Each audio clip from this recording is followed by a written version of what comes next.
సార్లు వస్తుండవా, దౌర్జన్యం చేస్తుండవా, నీ మీద కేసు పెడతా నన్ను భయపెడతా ఉండదు. మనిషి కూడా బాగా సార్ ఏం సార్ నా జాబ్ పరిస్థితి ఏం చెప్పాడు? మిగతా కూల్ డ్రింక్ తాగేసి వెళ్ళిపోమన్నాడు. అటు చూస్తా ఒకటి పెట్టుకుని వచ్చేసానే. ఇంకేమైనా తీసుకొచ్చాయింది? అదే ఒకటే కదా, ఇంకేముందా తీసుకోవాలి. వాడు నువ్వు అడిగి రమ్మన్నాడు, వస్తేనేమో చేస్తున్నాడు. ఇడేమో ఫుల్ జనాలు నడుచుకుంటూ వస్తాను. వాడు వస్తున్నాడు ప్రశాంత్, ఏదో చేసినట్టాడు. షాప్ బంగారం ఏదో కొంటుంటాడు మనిషి, కొనేసి వస్తున్నట్టాడు మనిషి, కొనేసి వస్తున్నట్టాడు. రానా ఏమన్నాడు? రమ్మన్నా ఏం రమ్మన్నావా? షాప్కి వచ్చి సరే ఆడ పోయి మాట్లాడదాంలే. సరే చెప్పనా? ఏ బంగారం షాప్ అడికి వెళ్ళావు? ఏం బంగారం కొంటున్నావు? ఏంది అక్కడికి రమ్మన్నావా? లేదు రాజేష్. ఏమైంది? మళ్ళీ ఏం చేసావా? మళ్ళీ ఏదో చేస్తుంటావు పెంట. ఏం చేసావు? నేను గోల్డ్ వ్యాపారం తెలుసు కదా, ఇంతకుముందు చేసేవాడు. అవును, చిన్న బజార్ షాప్ ఉంది మనకి. షాప్ ఉండేది. అవును, ఇది మన సోము షాప్ పక్కనే. అవును ఉండేది చిన్న షాప్. అవును, ఇంతకుముందు 10 ఏళ్ళ క్రితం ఉండేది సోము వల్ల. అవును, సోము షాప్ పక్కనే. సోము షాప్. అవును, ఆయన పక్కన షాప్ ఉండేది. అవును, అందరికి అప్పులు ఇచ్చేసి పెళ్ళి అప్పుడు అని చెప్పి తీసుకెళ్తుండరు. పెళ్ళని తీసుకెళ్ళేవాళ్ళు. తీసుకెళ్ళేవాళ్ళు. వాళ్ళు పిల్లకాయలు పెద్ద 10వ క్లాస్ దాటినా కూడా ఇప్పటికి అసలు ఇవ్వాలి. వాళ్ళు పెద్ద పిల్లకాయలు కూడా పెద్దలు అయిపోయారు. ఇంకా డబ్బులు వస్తువులన్నీ పోతుంది. అవునవును, చూస్తే బంగారు. అవును, గ్రామే ఇప్పుడులా ఈరోజు రేటా తగ్గినట్టుంది. ఇప్పుడు పిల్లల్ని ఇచ్చిన చెడ్డవాలి, అప్పు ఇచ్చిన చెడ్డవాలి అన్నట్లా. అవునవును, అయింది పరిస్థితి. వాళ్ళని ఏమైనా అడిగామనుకో, ఏదో మమ్మల్ని అడుగుతావా, మేము ఊరు తెలిపెట్టి పోతావా? మనం ఏదో ఇచ్చి పోతే మా ఇంటి మీద ఏది నువ్వు ఇన్నిసార్లు వస్తుండవా, దౌర్జన్యం చేస్తుండవా, నీ మీద కేసు పెడతా నన్ను భయపెడతా ఉండదు. ఏం చేస్తాం చెప్పు? ఇచ్చిన డబ్బులు అప్పుడు అది ఎత్తేసావు కదా. అవును, ఎవరు డబ్బులు ఇట్లేదని చెప్పి ఎత్తేసావు. బొచ్చు కూడా తెల్లగా అయిపోయిందని చెప్పి ఫ్రస్ట్రేషన్, బొచ్చు అంతా పోయింది నీకు. అవును. ఇప్పుడు మళ్ళీ ఎందుకు వెళ్ళావు వాడికి షాప్ కాడికి? ఏం లేదు రాజేష్, రోసీకి ఏమో 10,000 కట్టాల్సి వచ్చా. రోసీకి కట్టాలి. 10,000 కట్టాలి. మళ్ళీ శర్మకు ఒక 5,000 కట్టాలి. శర్మ ఈ యాడ్ నుంచి తేవాలి ఏంది అన్ని అప్పులు తీసుకుంటే. సరే ఆయన వల్ల మన నెల్లూరు అయినా డబ్బులు ఊరికే రావు అని అంటా ఉంటుంది ఆయన షాపుల్లో. ఇందాక అడగదు షాప్ లో ఉద్యోగానికి పోయాను రాజేష్. నీకు బంగారం షాప్ ఓనర్ నువ్వు, మళ్ళీ వేరే షాప్ లో పనిచేసేది.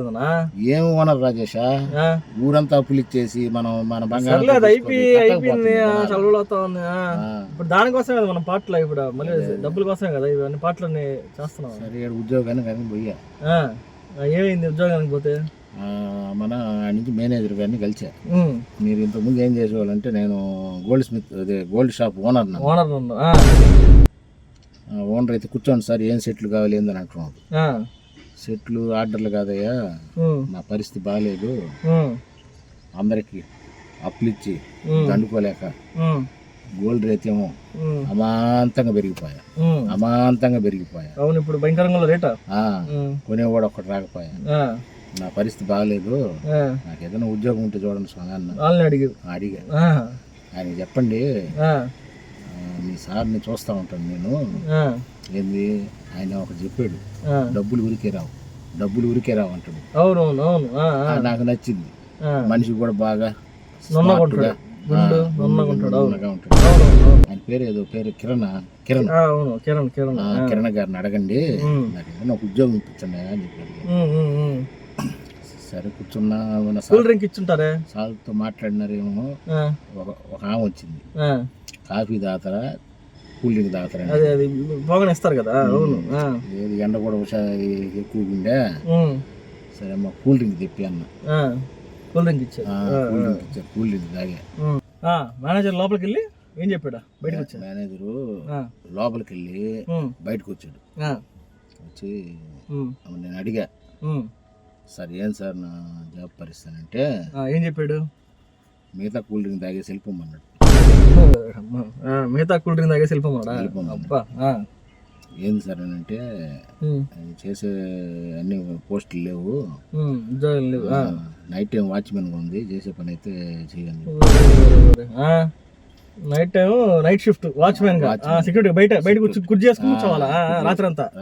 నువ్వు ఆడ చేస్తావు రా పొద్దున అంటున్నా 9 అయితే పడుకుంటావు రాత్రి తాగేసి. జైలు అందులో షుగర్ లో బీపీలు ఉండే నీకు ఫుల్ గా. ఏంది ఆ రోజుకి 10,000 అప్పు కట్టాలి, శర్మకు ఒక 5,000, నరేష్కి 3,000. ఇప్పుడు ఎందుకు ఏం చెప్పావు వాళ్ళకి? చేస్తానని చెప్పావా వద్దని చెప్పావా? వచ్చేసా వద్దని చెప్పి. అబ్బా చేయలేదు, నువ్వు ఆడ చేస్తావు నీకున్న షుగర్ బీపీకి. వద్దులే. ఫోన్ వస్తుంది రాజేష, వాళ్ళేనా? వాడి మేనేజర్ ఫోన్ చేస్తున్నాడు, మాట్లాడు.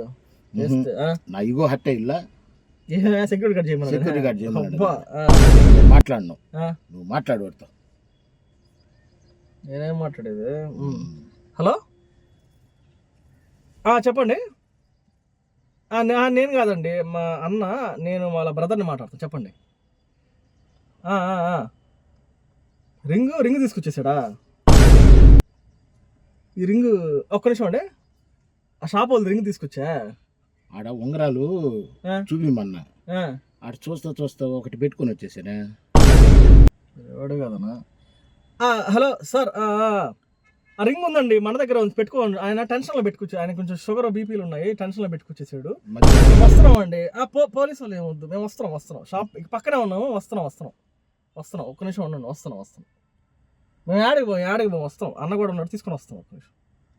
వయసుతో పాటు చెప్పా కాదు, రింగ్ పెట్టుకుని ఎందుకు వచ్చిన వాళ్ళది షాప్ వాళ్ళది? ఆడ చూపించమని చెప్తే అన్ని ముందు పెట్టాడు, అన్ని వేసుకొచ్చినావు. చెక్ చేస్తా ఉన్నా, ఆడ పెట్టుకో ఉన్నా, ఈ లోపల మర్చిపోయి వచ్చేసిన టెన్షన్ లో. వాడు ఏంది ఫోన్ చేసి అమ్మ లెక్కలు తెరుతున్నాడు. రింగ్ ఎత్తుకపోయాడు మీ అన్న. పోలీసు వాళ్ళని పిలుచున్నావు, కింద సీసీటీవీలో రికార్డ్ అయ్యి ఉన్నాడు. నీట్ గా చొక్కా మీద చొక్కా, దండ, కళ్ళద్దాలు పెట్టుకుని స్టైల్ గా పోతున్నాడు. కింద మీ కార్ అంతా రికార్డ్ అయింది. 5 నిమిషాల్లో రావాలి మీరు, లేదా పోలీసు వాళ్ళు పిలుస్తున్నావు, వాళ్ళు కూడా ఆన్ ది వే, ఇద్దరిని వేస్తారు జైల్లో అన్నాడు. వస్తున్నాం సార్ అని చెప్పి. కాదన్నా వాళ్ళ రింగ్ నువ్వు తీసుకొచ్చేదా? ఆడ పెట్టున్నాడు రాజేష్, చెక్ చేసుకుంటానని మర్చిపోయాను నేను. నాకు మధ్య మర్చిపోవడం. ఇంకేమైనా తీసుకొచ్చావేంది? అదే ఒకటే కదా, ఇంకేముందా? తీసుకుంటా. వాడు అన్న నువ్వా? పోదాంపా చిన్నగా, మళ్ళీ పోదాంపా. ఇంకేనా స్టార్ట్ చేయి రాజేష్.